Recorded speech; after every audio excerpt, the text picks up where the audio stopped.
This video is on Microsoft Access Unit L, creating database reports. So we're going to take a look at the objectives for this unit. In this unit we're going to talk about how to create a report using the report wizard, how to view a report, how to modify a report, how to add a field to a report. We're also going to talk about applying conditional formatting to a report, add summary information to a report, and creating mailing labels. Okay, so to create a report using the report wizard is very similar to creating a query using a query wizard, or using really any other type of wizard. So a report is a summary of database information designed specifically for printing. So probably touched on this a little bit before, but databases are really good at sorting data, running queries against data, storing information, but they're not necessarily suited for printing information straight out of the database. Now you can take a screenshot and print a screenshot of maybe a table that's sorted the way you want, but really when it comes to Microsoft Access, if you want to produce some type of printable output that is looks professional and visually appealing, you're going to have to create a report and format that report to get that type of result out of Access. So report data can be from one database object or from multiple database objects, and what we're referring to there is tables, queries, things of that nature. You can be from multiple queries, can be from multiple tables, or some variation thereof. One way to create a report is by using Report Wizard, which automatically creates a report based on settings that you specify. So what does that mean? That could mean you select the fields that you want to display. That means you could sort those fields ascending, descending, include only certain parameters out of the with those fields. If we could create a query that would produce a report based on certain parameters, things of that nature. So that's what we mean when we say that we specify the criteria. Okay, so just a little more information on reports and using the report wizard. The reports can be saved as objects, which is a good thing.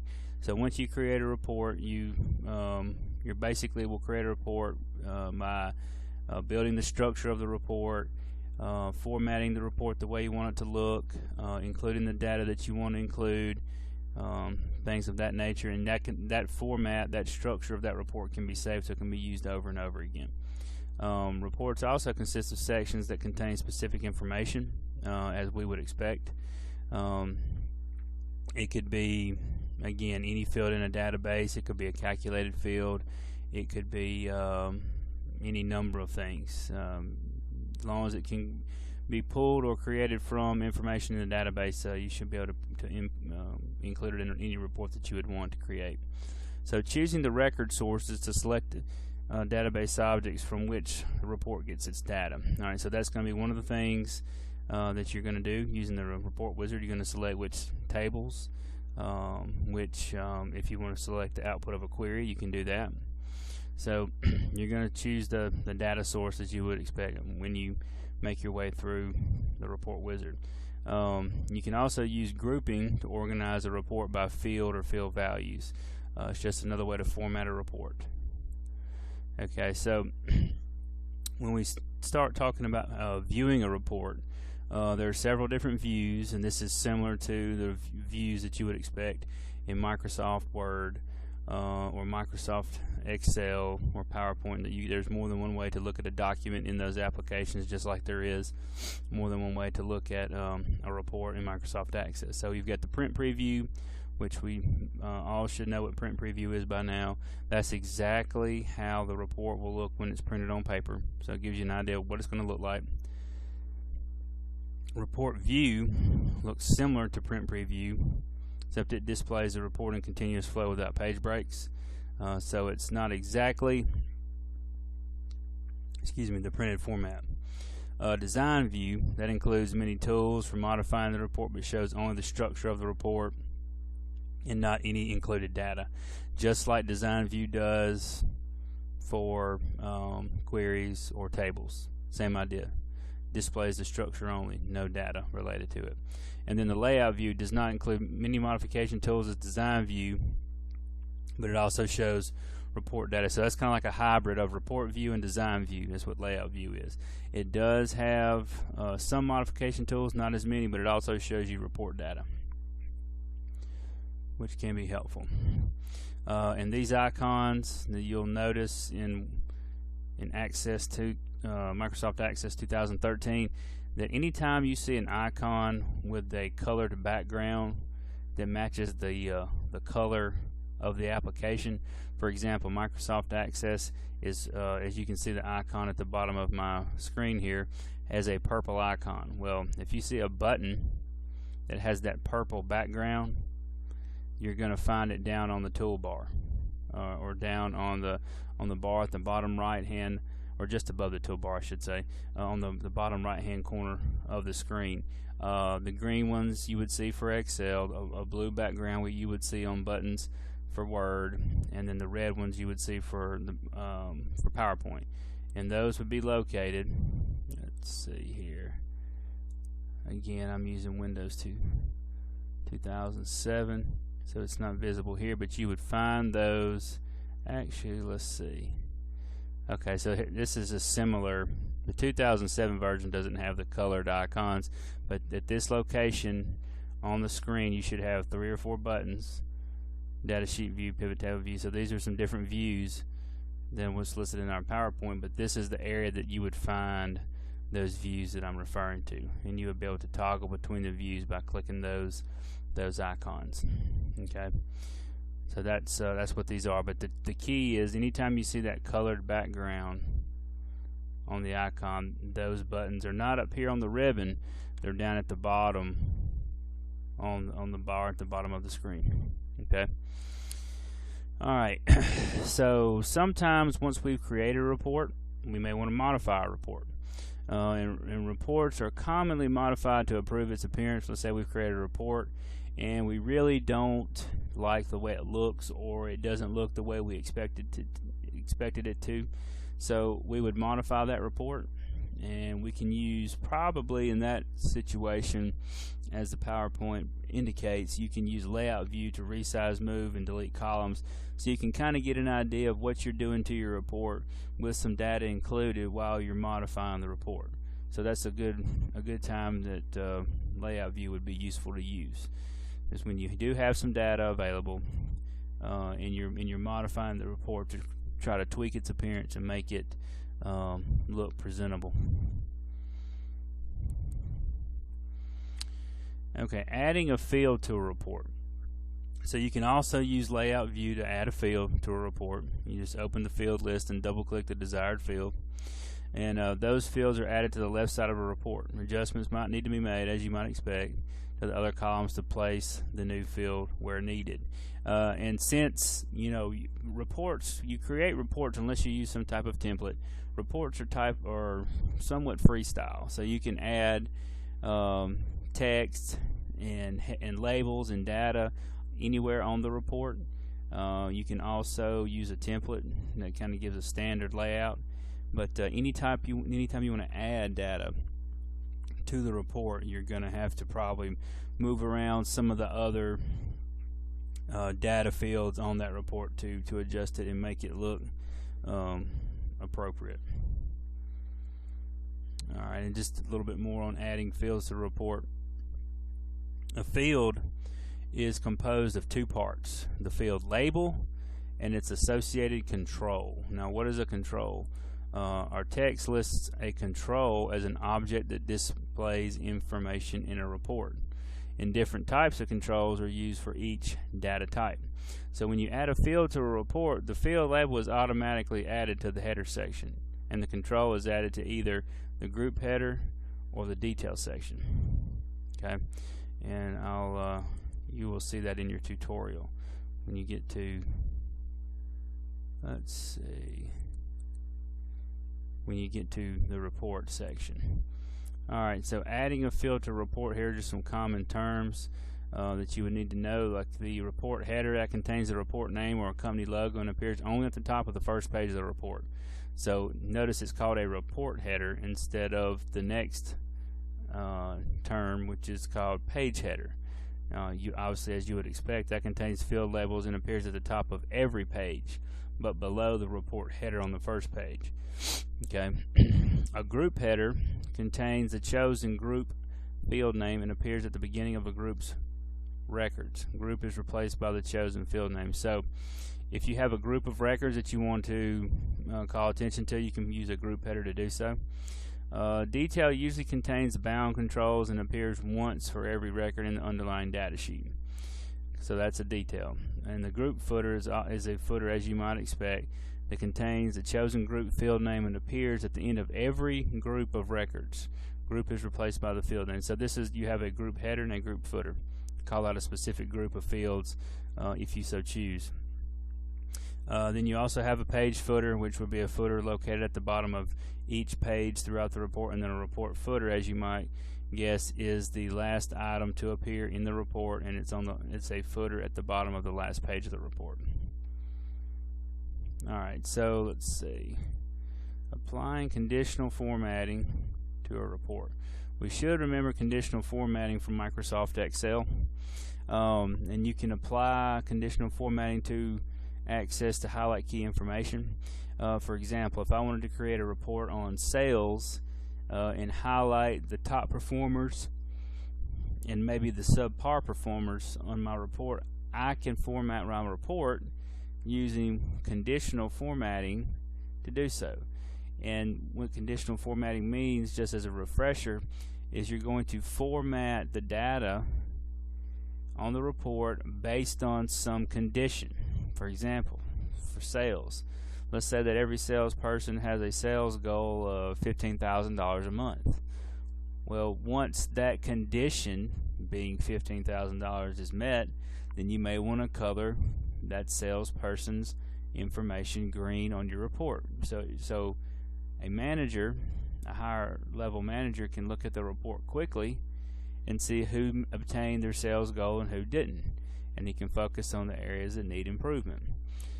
So that's conditional formatting. There's various many other ways to use conditional formatting, but that's just one example.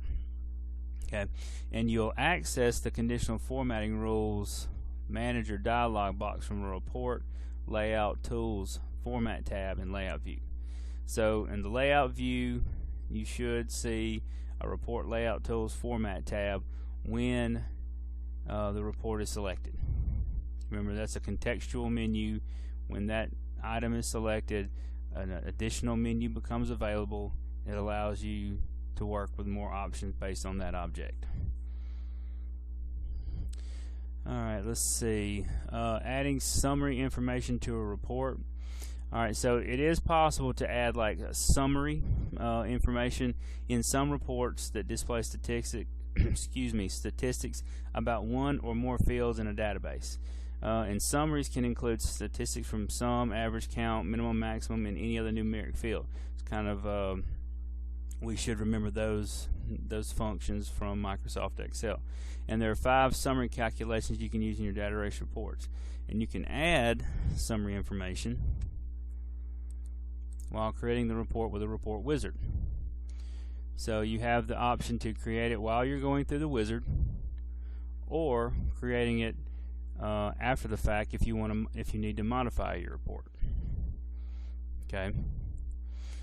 And here are the lists of the 5 common summary calculations available in database reports. And you can see sum is the total values of all values in the field. Average is the average of all values in the field. Count, that's the number of records in the database. Minimum, that's the smallest value in the field, and maximum obviously is the largest value in the field. Alright, and creating mailing labels. So what this does, if you haven't gotten to this point in your tutorial yet, you will when you look at the mail merge.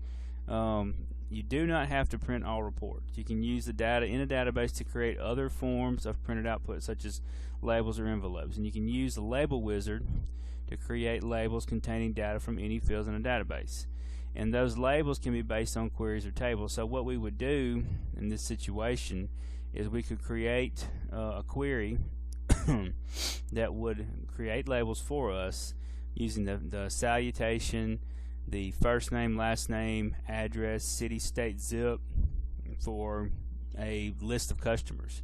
If I wanted to send a mailer or a flyer, excuse me for a second, and my apologies for that, but you can create labels based on queries in an Access database. So for example, if we flip over to Microsoft Access and we look at the Create tab, we can look at the Reports group, and you can see we have several options. We've got Reports, we've got Labels, a blank report, we've got the Report Wizard, the Report Design. So we could click Labels and use the Label Wizard to create labels based on our specifications. Anyone that has ever printed labels using just a regular desktop printer knows that there are many manufacturers and there are many label types, and typically you have to input that information into Microsoft Word, and that in most situations, to get the labels to print correctly. Similar thought here. We have a product number that gives a label size, it gives us dimension, it gives the number of labels across, so we can tell our report query how to format each individual label for printing. So we would select, let's just, we'll go with the, let's see, the first selection here as C2241. It's got 2 labels across, and this dimensions looks like are 1 1/4 inch by 7 31/50 inches. Okay. Now it's asking us what type of font we would like to use. We want to use Arial. We'll say font size 8, font weight. Let's make it medium. We want the text to be black. Alright, now what would you like to put on your mailing label? Well, first thing we would like to do would be put first name, last name, with a space in between. So the way the label will look is it'll take this field, the first name field, and it'll output that. It'll read the space here between the two, and then it'll output the last name. Okay. If I wanted to put first, last, address, city, state, and zip code, I'm not going to put the space in between here, and you can take a look and see what that looks like and what that does and how it makes your label not as a little unsightly, we'll say. Alright, so we've got the first name, last name, address, city, state, and zip. Alright, so let's move on. Let's see, which field would you like to sort by? We'll sort by last name. So that'll be our sort by field. Alright, and then say what would you like to name your report? We'll call it Labels Houses. See the labels as they will look printed. Click Finish. Alright, so now you can see you've got the first and last name. They're sorted in alphabetical order by last name. But if you look at the first name and last name, you can notice my space in between the first and last name. If you look at the address, you can see that there's not a space between the address and city and the state and then the zip, because I didn't include one. Okay, so if I want to include one, I would go back and I would modify my report. Now, you can see that modifying the report after the fact looks a little bit more complicated than it does beforehand. So what we're going to do is, you can notice, and anybody who's has programming experience will understand that there's a space between these quotation marks. That is the symbol, or that's how you would designate a space. So to do that for our address, city, state, and zip line, we'll have to do the same thing. We'll have to input that. So we're going to put in a ampersand, and we're going to put in a quote, a space, and a quote between address and city. Okay, and then we're going to do the same thing between city and state. We're going to add an and sign, or an ampersand as it's called. Quote, space, quote. And we're going to do the same thing for state and zip. We're going to put in that ampersand, quote, space, quote. Let's add a space here between state. I want to make sure this thing renders correctly. Alright. Let's see now. Design, arrange. Okay, let's save that. Now let's go to our labels report and run it, and you can see our spaces are inserted now. So small tricks like that can make your labels or your reports look much better. Okay, let's see, while we're looking at access, let's go back to create. Let's create a report. Alright, so if I wanted to create a report from scratch, this would be something that I would do. I would create it from scratch without using the report wizard. Much more difficult. You can see you have the report header here, you have a page header, the detail, the page footer. So I would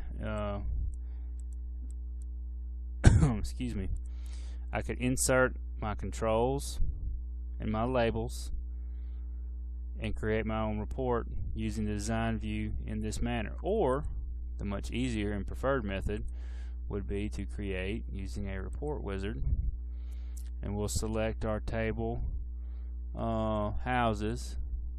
We'll use the first, last names. We'll use the address, city, state, zip. Okay, next. We'll say we'll sort by last name again, ascending order. Let's see, we'll take a tabular layout, and we'll want the orientation to be in landscape, or excuse me, portrait. Let's see, and it's asked what style we like to use. We'll just go with the default Office 7. The report name houses is fine. We'll click finish. Okay, so now one thing that I see is the last names are cut off. Those are cut off because the column isn't wide enough.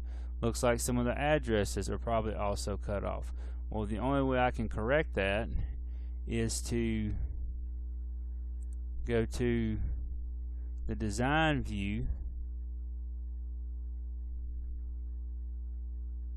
for the report and begin moving my fields around. Let's see, zip, we know we're not going to need a lot of space. Address, you typically do need a lot of space.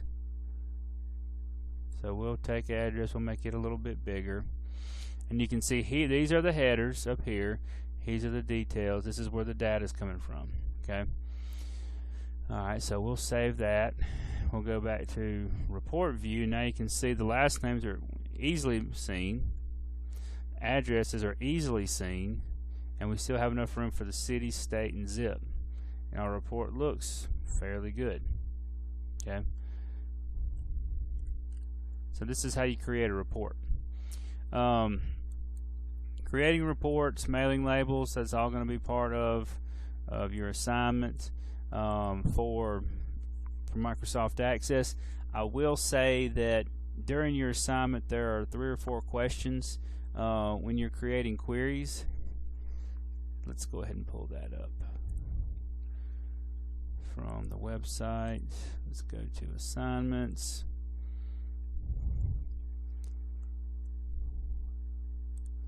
And we will go to the assignment sheet, or the assignment PDF file. Let's see. Here we go, access assignment document. Alright, while we wait for it to open,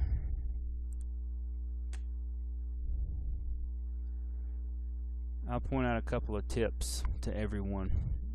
It may make your assignment easier. Alright, let's see.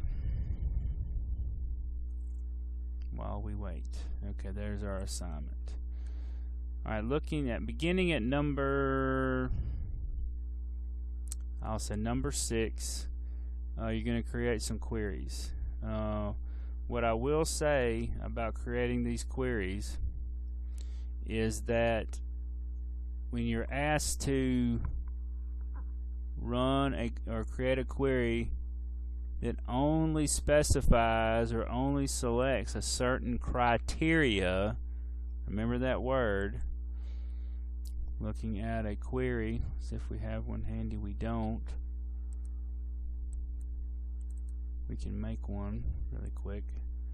Create a query wizard. You guys bear with me while I create a query so I can speak to it.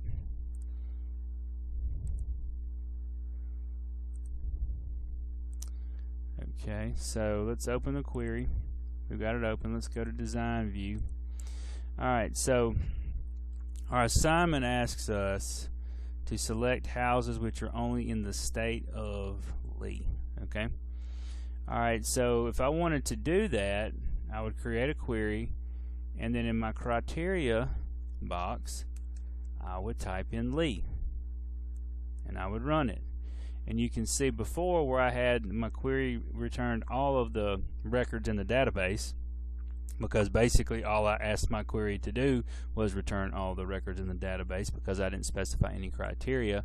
It did so. Now when I give it additional criteria by saying only show me the records that have a state that's equal to Lee, that's what it does.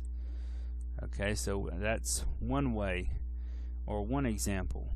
Another example would be, let's see, bedrooms or baths. If I'm shopping for a house, usually I want to look at a house that has so many bedrooms, so many bathrooms. So for bedrooms, we'll say we want we want a house with 4 bedrooms, and we also want that house to have at least 2 baths. And when I say at least, that means I want 2 or more, which is written mathematically greater than or equal to. Okay, so this query is telling the database to return the results for houses that have 4 bedrooms, equal to 4 bedrooms, and at least 2 baths. So when we run that, that should be our results. Alright, so if we look at our results, we can see all of the houses that our query returned have 4 bedrooms, and they have at least 2 baths. 2, 3, 2, 2, 3, 2.5, and 3. So when you're doing your assignment, just remember, and when you're taking your test for that matter, these criteria fields are where you specify how you want your query to filter out data or filter on certain data. Okay? Alright, so if you have any questions, please let me know. This will be the last lecture video for the semester, so if you watch this one, then you've completed all the videos. And if you have questions, just reach out to me through course messages. Thanks.